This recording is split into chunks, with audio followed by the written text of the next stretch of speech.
Hey everyone, this is Jenny from Homestead Corner, and today we're going to make some survival food, hardtack.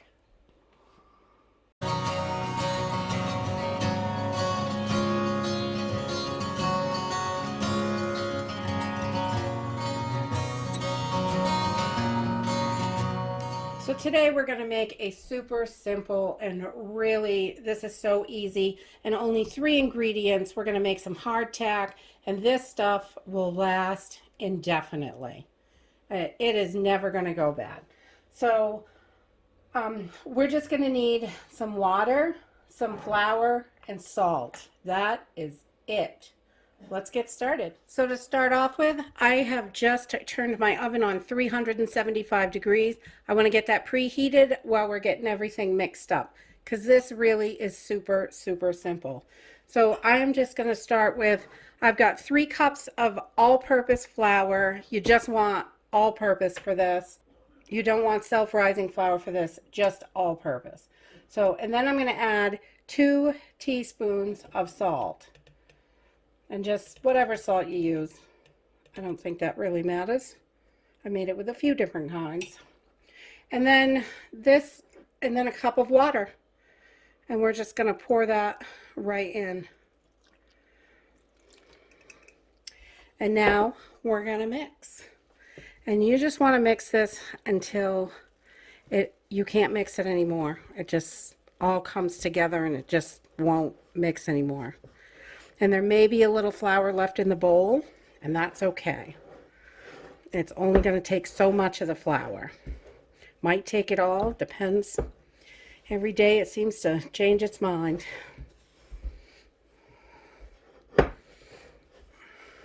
You just want to keep mixing and mixing until it's all comes together.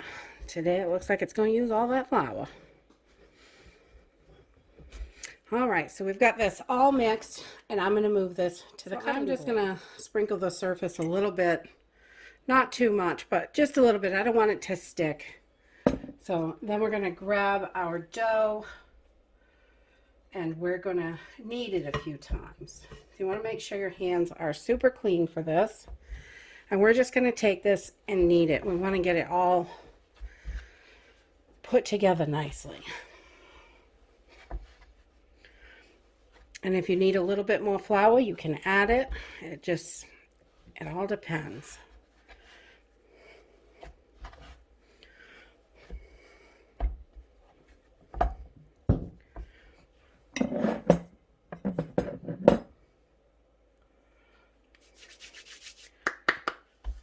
Get my hands floury. All right, so once we have this all kneaded, we're going to take this and we're going to roll it out. So I just added a little more flour to the board, and I'm just going to put a little flour on my rolling pin just so nothing sticks. And we want to roll this out to about a 1/2 inch.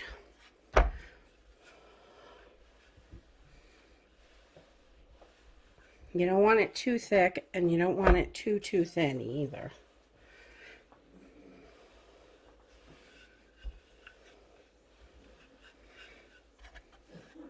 So I just give it a couple rolls and then flip it, change directions, just to spread it out the best I can.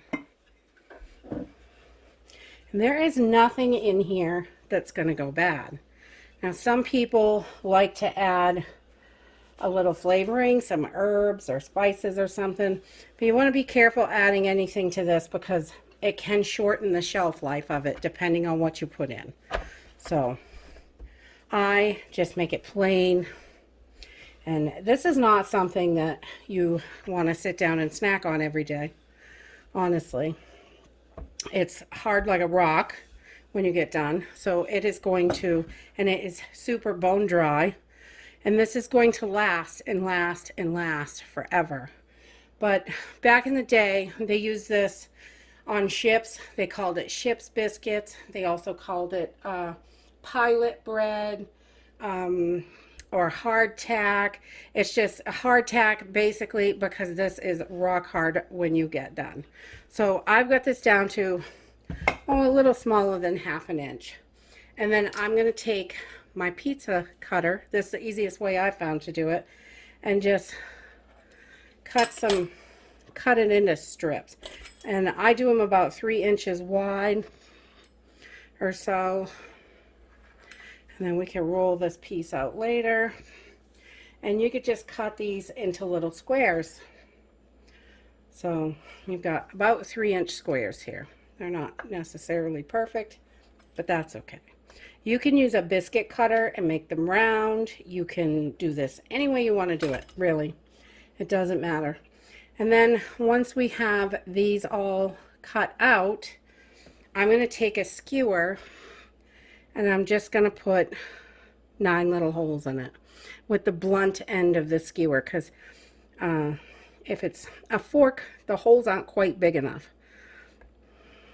But this seems to work really well, these little wooden skewers. Or if you have a sharp chopstick, that would work as well. So I'm just putting some little holes in it. And if you have one of those rollers that puts holes in stuff, that works. Whatever you got. I have one, but it's for uncapping beehives, and I don't think I want all that wax on here.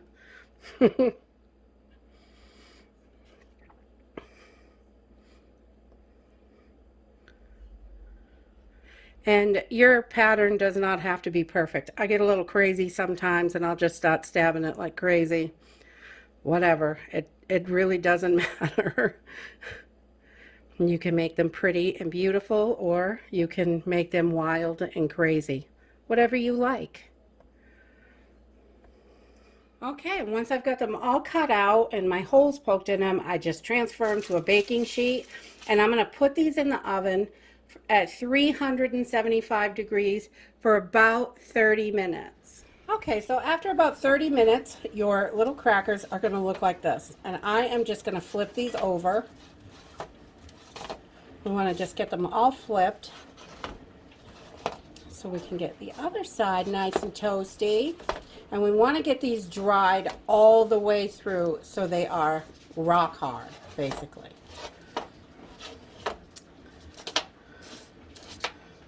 And then we're going to pop these back in the oven for another 30 minutes just to make sure they are cooked all the way through and they are super hard, because these still have some give on them right now.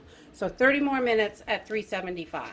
Okay, so after the second 30 minutes, your biscuits should look like this. And these are really hard and dry, but they're really hot, and you want to leave them out. I'm going to leave these out on the counter for a couple of hours, and I want them to come completely down to room temperature so I can package them up.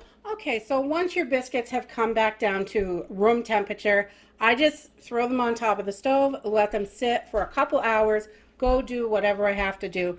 And once they are back to room temperature and they're not warm at all, because I'm going to package these up, so I don't want any kind of condensation or anything like that. So 2, 3, 4 hours, just they can hang out. It's not going to hurt them. But these babies, they are hard as a rock, and they're super dry. And when you break one, you could tell the inside is dry all the way through. My goodness, you got to get your muscles going. A couple of these are a little overcooked. If you make them smaller, I had a couple weird shaped smaller ones, they're going to overcook. They're not bad. They're still survival food, but the other ones are a little tastier. But you can see this is just dried all the way through, nice and hard. All of these are. So to eat these, they used to like dunk them in their coffee, or you could dunk them in broth, or if all you have is hot water, you can dunk it in there, and that will soften this up so you're able to eat it and not bust your teeth out. But these are definitely, you can survive on these for quite a while if that's all you have. So, I mean, hot water and Ship's biscuits will do it. So we're just going to take this, I'm going to put it in a Mylar bag, and I'm going to vacuum seal this. Just pack them right in there, and they are they'll be ready to go. I made a label for this bag so I know what's in it. I am not using an oxygen absorber because I'm going to show you how I do it on the food saver, on the vacuum sealer. So I have got all my biscuits in there. And if you have oxygen absorbers and you don't have a vacuum sealer, you can put your oxygen absorbers in and seal it up, just like you always do. You can do this in a glass jar. If you want to do them in mason jars, you could definitely do that. You could do it in a food saver bag. Any way that you seal stuff up that works for you is going to work. So I just made a little label for this bag, and I'm going to stick it right on there. It's hardtack, and I made it 12-20-20. And then I'm going to take this over to my vacuum sealer, and I'm going to seal this up. I use the tops of bags. They have little ridges. It's going to allow air to come out of the bag. It can suck the air out. So if you have Mylar bags and you don't have oxygen absorbers, if you're out, this will work as well if you have a vacuum sealer. So I'm just going to get my bag in place, and you can see how I do this a little bit better, explained better in yesterday's video if you want to go check that out. And I did it with freezer bags, but you can do it with Mylar bags. You're just going to have to give it some extra seals. So you want to get your top nice and flat, and then I'm going to take these little pieces with the ridges in them, and I'm going to stick them in between the two layers of the bag, so they are sticking out about a ½ inch like that. I'm going to do one on each side and one in the middle. So that's 3 pieces of this little bag top that I'm using. So then I want to make sure my bag is in the middle of the chamber, and I've got plenty of room down here to seal, and I am going to close my machine and vac seal. Okay, so once the seal is done, I'm going to wait just a second, and then I'm going to hit the seal button. So it's not really going to pull any air. This one does a little bit, but I just want to give it another seal, so that heat seal, because these bags are much thicker than freezer bags or any of the other bags that you're using. So I'm just going to do that. And it just, once it realizes it can't get any air out, it just starts heat sealing again.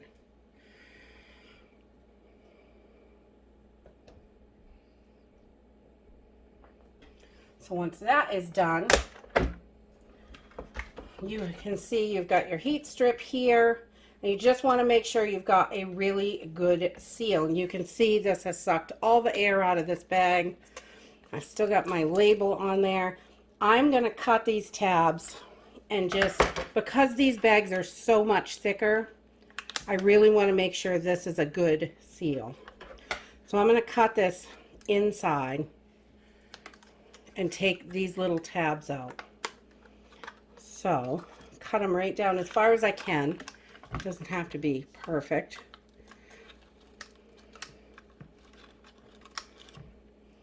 And then I'm going to put a seal, another seal on the top where there are no tabs, so I know for sure that there is no air in there. I'm just going to clamp that down and seal it again.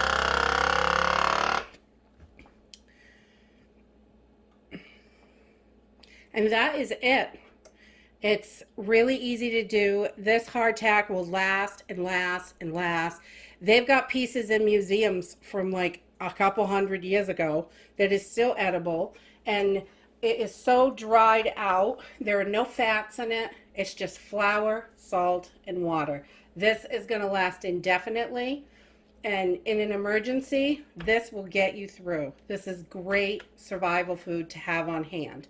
And this is a wonderful project to do when you have extra time at home. Just dig right in those preps you got and make you up some hardtack. And that's it. If you like this video, give me a thumbs up. Subscribe. We'll see you in the next video. Bye.